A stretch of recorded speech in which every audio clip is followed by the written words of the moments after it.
Une note du parquet portant le numéro 37 66 11 75 28/96 indique aussi l'identité de 2 mineurs âgés de 13 et 14 ans. Ces jeunes confirment avoir eu des relations sexuelles avec Di Rupo. Un PV de la BSR de Wavre de 96 mentionne le témoignage de Madame Delnest qui s'inquiète auprès de la police de voir Di Rupo aller et venir avec des jeunes gens dans un immeuble voisin. La police n'effectuera aucune enquête de voisinage malgré que d'autres voisins confirmèrent les dires de Madame Delnest. Un rapport de la Brigade nationale de gendarmerie du 9 octobre 96 insiste également sur les rapports spéciaux entre Di Rupo et de jeunes garçons. On y parle d'un jeune homme décrit comme le protégé de Di Rupo et qui a été retrouvé mort. Et les PV se poursuivent. Rapport de la BSR de Bruxelles, 3 décembre 96, qui relate des relations sexuelles entre Di Rupo et de jeunes garçons. Mais c'est clairement indiqué dans le PV.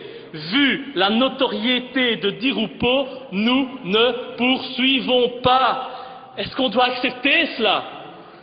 PV de la police judiciaire de Bruxelles, portant le numéro 46 66 3 du 5 novembre 96, où le chauffeur de l'ancien ministre Graffé évoque des partouzes auxquelles participait Di Rupo. Le nom de Di Rupo apparaît encore dans une note confidentielle de M. Demanet, procureur général de Mons, et Marchandise, procureur du roi de Charleroi, daté de 96. Pourquoi? Parce que les coordonnées de Di Rupo figuraient dans le carnet d'adresse de Jean-Luc Finet. Et qui est ce monsieur? Il a été inculpé à l'époque pour détention de cassettes pédopornographiques. Tiens, comme c'est intéressant. Di Rupo a également eu un accident de voiture lorsqu'il était en compagnie d'un jeune garçon à Sarre-la-Bouissière, à quelques mètres de la maison de Marc Dutroux. Mais comme par hasard. Mais moi, je suis désolé, je ne crois pas au hasard. Et il y a donc des PV, mais aussi de nombreux témoignages, un nombre impressionnant de témoignages, auxquels on n'a jamais donné le moindre crédit, même lorsqu'ils venaient de policiers assermentés. Ainsi, en août 1989, Di Rupo était à l'époque député européen. Eh bien, à l'époque, 2 policiers communaux surprennent Di Rupo en bordure du Grand Larche à Mons. Et avec qui? Avec un gamin de 12 ans et un gamin de 13 ans dans sa voiture. Les gamins avaient le bas du corps dénudé. Ce n'est pas moi qui le dis, ce sont 2 policiers communaux assermentés qui ont eu la volonté de témoigner, mais leur hiérarchie communale les en a dissuadés. C'est ça le pays dans lequel on veut vivre. Alors de 2 choses l'une, soit Di Rupo est un homme persécuté, qui a de très nombreux ennemis, et l'on comprend mal comment cet homme a pu devenir Premier ministre, soit cet individu est un criminel qui profite de ses appuis et de ses fonctions pour violer impunément des enfants. Ce n'est pas à moi d'en décider. Et des éléments probants que je vous ai communiqués, on ne peut qu'avoir des doutes sur la véritable personnalité de Di Rupo. Des doutes encore plus importants quand on sait que dans une vidéo postée sur YouTube, Michel Nioul accuse sans détour Elio Di Rupo d'être pédophile lors d'une interview en caméra cachée accordée à des journalistes. Nioul, reconnu par les assises d'Arlon comme le chef de l'organisation criminelle Dutroux et compagnie, n'est-il pas bien placé pour se prononcer sur la question? Alors certes, je sais que la justice ne condamnera jamais Elio Di Rupo. Cet homme est au-dessus des lois. Les preuves, il fera tout pour les faire disparaître. Les victimes, il fera tout pour les faire taire. Avec ses amis de la justice et des médias, et il fera tourner les victimes en ridicule, comme on tente en permanence de me faire tourner en ridicule. On a d'ailleurs tenté de faire la même chose avec moi, en m'imposant de me soumettre, après mon inculpation pour recel du dossier Dutroux, à une expertise psychiatrique. Avez-vous déjà vu quelqu'un inculpé pour recel devoir subir une expertise psychiatrique? Et voilà comment on fait passer les adversaires des pédophiles des réseaux pour des fous. C'est tellement pratique. Mais si l'on me poursuit pour avoir traité Di Rupo de pédophile, dites-moi pourquoi on ne poursuit pas Michel Nioul pour avoir dit exactement la même chose, et la vidéo est toujours en ligne aujourd'hui sur YouTube. En sait-il de trop? Je vous pose la question. On me poursuit, troisièmement, pour avoir insulté un journaliste, que je n'ai pas peur d'appeler un journaliste véreux, qui m'a menacé à différentes reprises de me détruire médiatiquement si je m'attaquais au réseau pédophile et si je souhaitais reparler du dossier Dutroux.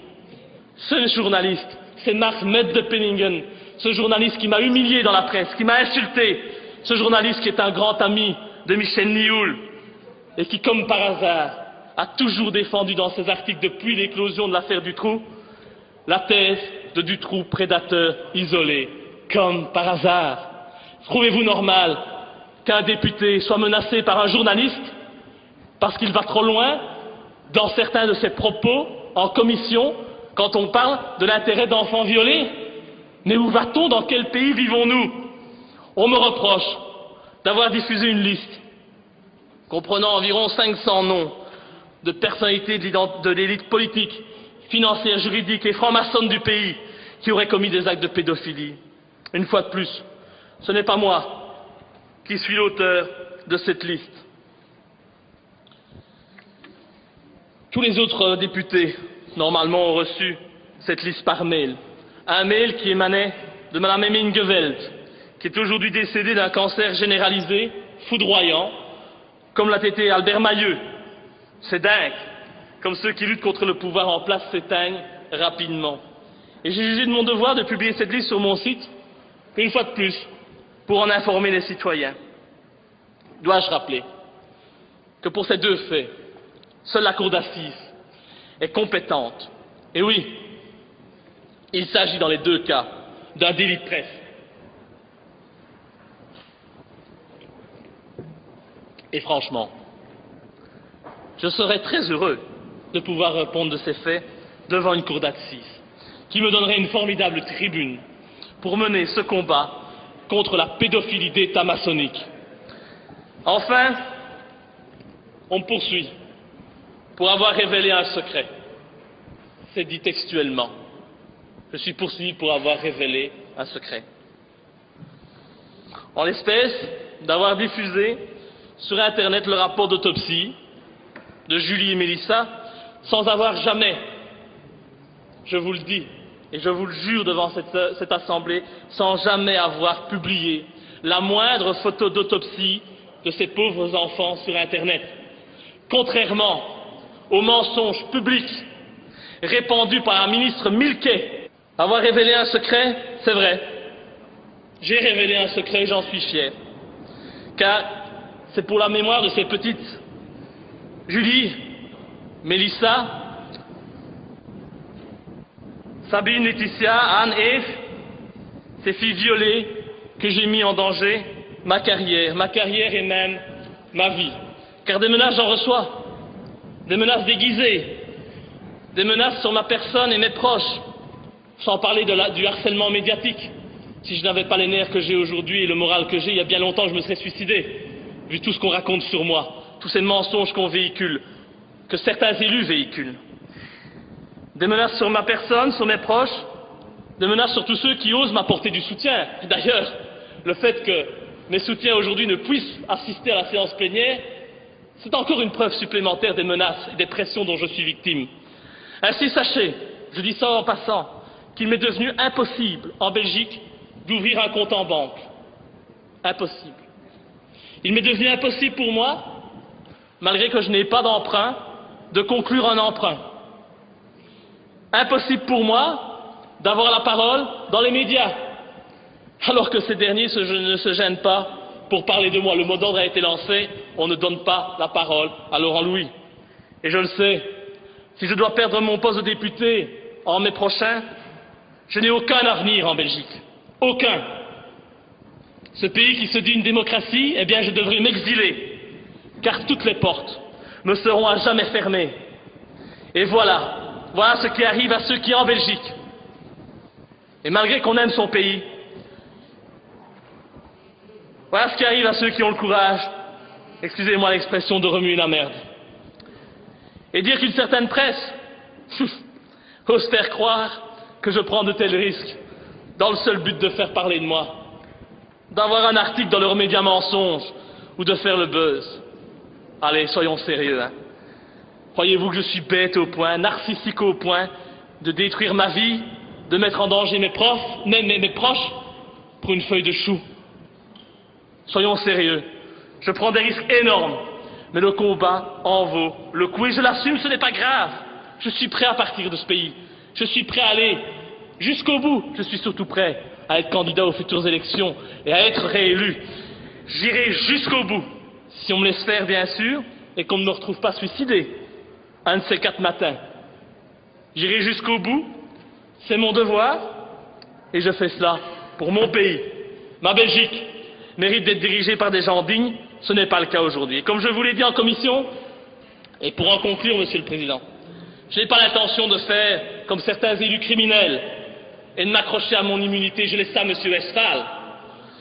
Et c'est donc avec force aujourd'hui que j'exige que vous leviez mon immunité parlementaire, afin que je puisse répondre de ces faits devant la justice. Je l'exige, et je vais même plus loin, en déposant à la fin de mon intervention une déclaration de révision de la Constitution, visant à abroger purement et simplement l'article 59 de la Constitution qui consacre l'immunité parlementaire. J'estime que les députés sont des citoyens comme les autres et qu'ils ne doivent en aucun cas disposer de privilèges. Cette immunité, consacrée par l'article 59, est un privilège. C'est un privilège qui est digne d'une époque révolue. Et j'espère donc, à l'approche des élections et de la dissolution des chambres, que vous, les élus de la nation, vous aurez le courage d'abolir cette immunité en inscrivant l'article 59 comme révisable. Vous en rêvez? Je le sais, je vous donne donc la possibilité. Allez-y, je suis une victime consentante devant vous. Levez mon immunité, j'irai en justice et vous ferez de moi une victime. Une victime du système que je combats depuis que je suis élu. Vous ferez ainsi la démonstration qu'il n'est pas bon s'opposer à vous et de défendre la vérité. Levez mon immunité, je vous le demande, mais pensez aussi le jour venu à demander également la levée de votre immunité à tous. Nous verrons, d'ici quelques semaines, lorsque vous devrez vous prononcer en séance plénière sur cette demande de révision, sur cette demande de déclaration de révision de la Constitution, nous voterons. Si vous êtes d'accord, nous allons dissoudre les chambres, nous irons aux élections un peu plus tôt que prévu, et nous verrons, bien entendu, si vous aurez le même courage que moi, ou si vous préférez toujours pouvoir échapper à la justice en vous cachant derrière votre immunité. Je vous remercie, il me reste juste une chose à faire, et je crois que le Parlement le mérite bien, c'est ceci.